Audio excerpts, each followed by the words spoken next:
A lot of you YouTube entrepreneurs are watching. I'll write it out for you. Alex Hormozi, Hattie Solomon. Wait a minute. Did I just sneak myself in there? Chris Williamson. I don't know. Stephen Bartlett. Some of you guys are kind of weird. So you guys also watch Iman Gadzhi. I don't know. Sam Ovens. Honestly, I'm just putting these names in here so I can put these dudes in the thumbnail and get more people to click on my video. But instead of actually working on the business, you guys are watching these videos. So what I'm about to do, I literally own a company that's all about execution. I think I literally scratched my poster here. It was like 20 bucks anyways. I'm about to tell you how we basically eliminate mental masturbation for 99% of entrepreneurs. It's going to be very simple. It's going to be very tactical. The thing is this. Instead of actually working on the things that you know are going to make you money, what do you do every day? You procrastinate, you stall, you're stuck in analysis paralysis. You start checking your emails, maybe you start checking Slack. All the shit that doesn't make you money is the only shit that you do. Most of which is just you watching YouTube. So here's the first thing you got to do. Block YouTube, okay? And then schedule 5 to 6 hours of dry, mundane work where you're just working on the constraint of the business. This, by the way, is a minimum. I'm telling you, like 99% of people don't get anywhere with this. So I would probably make it at least 8, but just for the sake of this video, I don't want to be too controversial, 5 to 6 hours. How do you block YouTube? You guys already know how to block YouTube. On your phone, there's an app called OneSec and ClearSpace. On your laptop, your MacBook, whatever it is, just download an extension. Right? Block that shit and then schedule out 5 to 6 hours where you're just working on the constraint of the business, right? Next, what do you want to do next? Here's the thing. What happens to 99% of entrepreneurs that watch all these videos? Shiny object syndrome. So this is what you do. One funnel, one offer, one avatar, one market. Commit to oneness. I'm about to show you guys a book. Give me a second here. This, ladies and gentlemen, is a dude. Like you guys, some of you guys are like, why should I listen to you? I'm going to keep watching videos and I love shiny object syndrome. This is a book by Gary Keller. Okay. He owns the largest real estate company in the world by headcount. Look at the title of this book. You don't even need to read the book. Okay. Like the book talks about, like, the first thing in the book is like, if you chase 2 rabbits, I don't know if I'm going to get copyright striked by this, but if you chase 2 rabbits, you won't catch either one, right? Point being, he's richer than me, he's richer than you. So listen to him if you don't want to listen to me. Commit to oneness.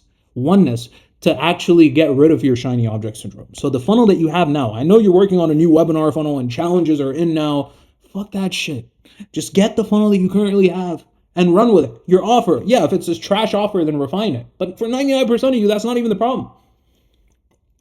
Sorry, I've been yelling a little too much. This is like my 5th video today. Commit to one avatar. You guys are switching who you're marketing to. You don't even have data. When you have like 100 customers or 1,000 customers, look at the ones you like most and okay, now I'll make that decision. You guys don't even have data. What are you switching avatars for? One market.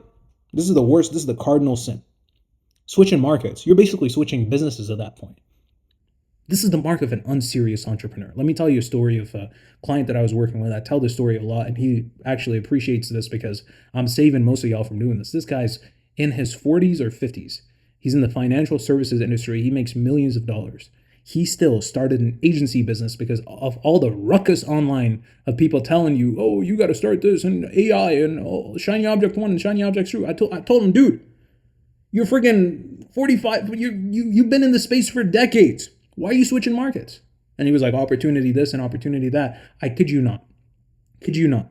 We made him, I believe, either 80 or 100 grand within 6 weeks. 6 weeks. Cash collected, extra, by just shutting down this bullshit shiny object of an agency. Forget about that, dude. You've been doing this for years. Stick to this.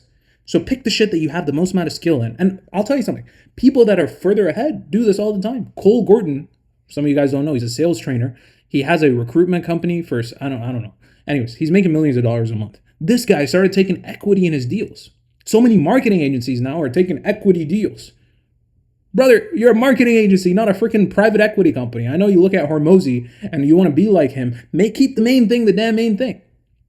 2 different avatars, 2 different markets. People trying to have you get equity in their businesses versus people looking for marketing services. Don't try to be smart. Number 3, set an output quota. This is going to be scary for a lot of you guys. What's the next thing? And then, ooh, I love this. Consequence-based deadlines. What is an output quota, ladies and gentlemen?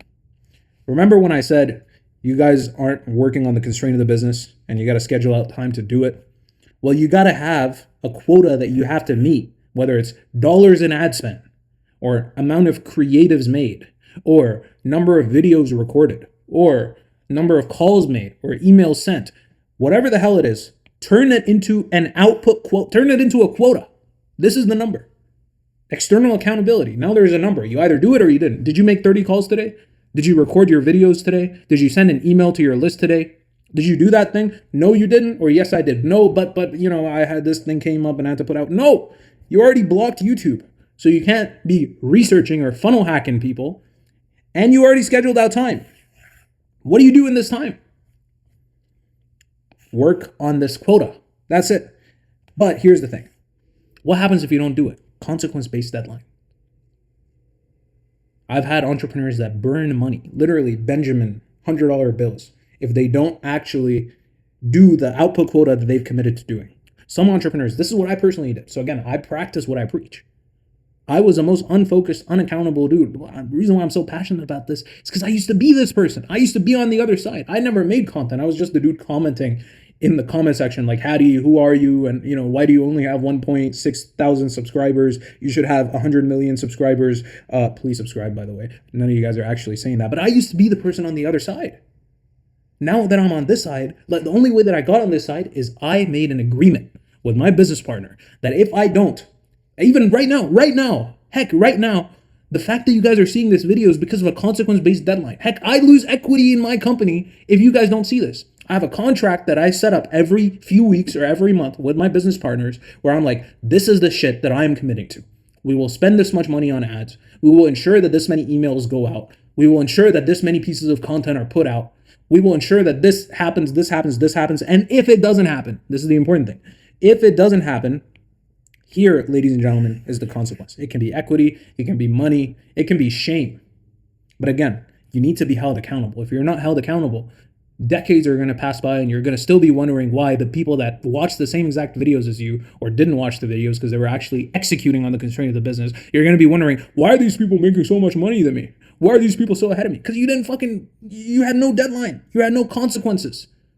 Sometimes you got to artificially create consequences for yourself so that you actually meet your quota. Next. What's next? Track inputs.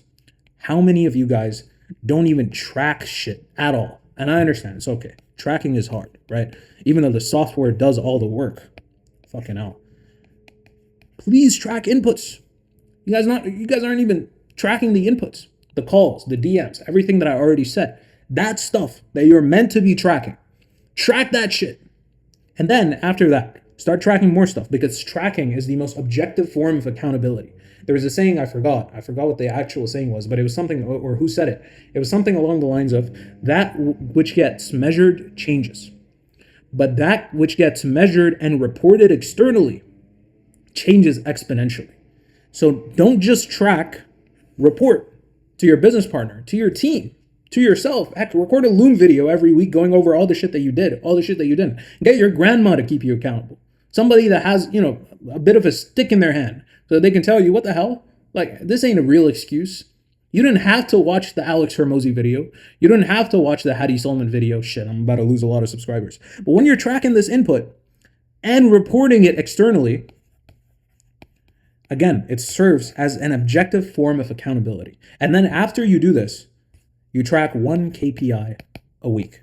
One new KPI. Start with the important ones. Don't overtrack. A lot of people are like, oh, we're a data-driven company. And they track like 100 KPIs and they don't change anything. Track the important stuff.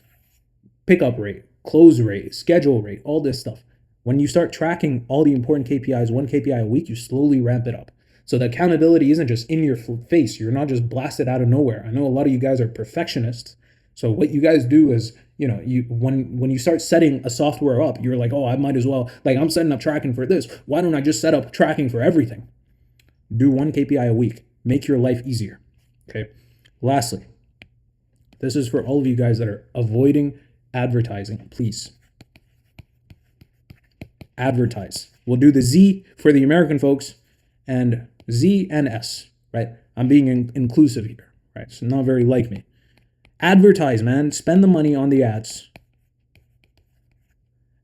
Send the DMs. Make the calls. Send the emails. Whatever it is that you're actually avoiding, do it. This is the constraint of most businesses. Most people say it's until you get to $1 million a year, per year, the only constraint of the business is advertising. You're just not, nobody knows about your stuff. Your target addressable market, your TAM, what a fancy word. Your TAM doesn't even know who the hell you are. So, but this is what I say. I'm a little more extreme. 1 million a month. Until you're at 1 million a month, it's usually just advertising. You haven't even let enough people know about your stuff. This is the constraint of most businesses. If you don't do this, ladies and gentlemen, you're going to inevitably fail. And then you're going to be like, why did it happen? I don't know why people avoid advertising. Well, actually, I do. What am I talking about? I know this stuff. It's because it freaking sucks. Advertising sucks. I'm going to refrain myself from using poor language. Advertising sucks. I know, because advertising tells you objectively, hey, you were wrong. You spend money on Facebook ads. Nobody opted in. Now, instead of mentally masturbating and telling yourself, I'm the best entrepreneur, now you have Meta, Mark Zuckerberg, showing you the middle finger, telling you you're not a good marketer. And actually spending that money on the ads has you put your balls, or if you're a lady, I don't know, put your chips on the table. It makes you take risks, right? Whether it's with your time, with your effort, with the attention, with the energy that you have. It makes you take risks, and it sucks. And if you're not doing it, you're never going to make money. Doesn't matter how many times you read $100 million leads. Doesn't matter how many David Goggins videos you watch. If you don't make the calls, you don't send the DMs, you don't actually spend money on the ads, you don't send out the emails, you don't let people know about your stuff, never going to make money. By the way, shameless plug.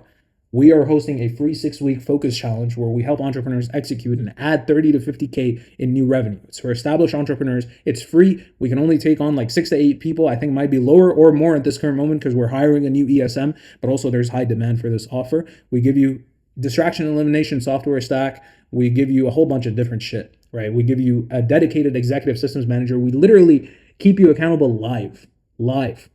We increase your efficiency to 98% so that you can, instead of pretending to work and research when you're just funnel hacking some dude and watching a Hormozi YouTube video, instead of doing that, you can actually work, instead of working 16 hours where you're 20% efficient, you can work 4 hours on the constraint of the business where you're extremely efficient, have the external accountability, and actually make a shitload of money. If you want that, it's free. It'll be in the description below. If you don't want it, that's okay. Subscribe to the channel. Actually, it's not okay. Go click the link. But anyways, subscribe to the channel, like the video, leave your hate comment down below. Ciao.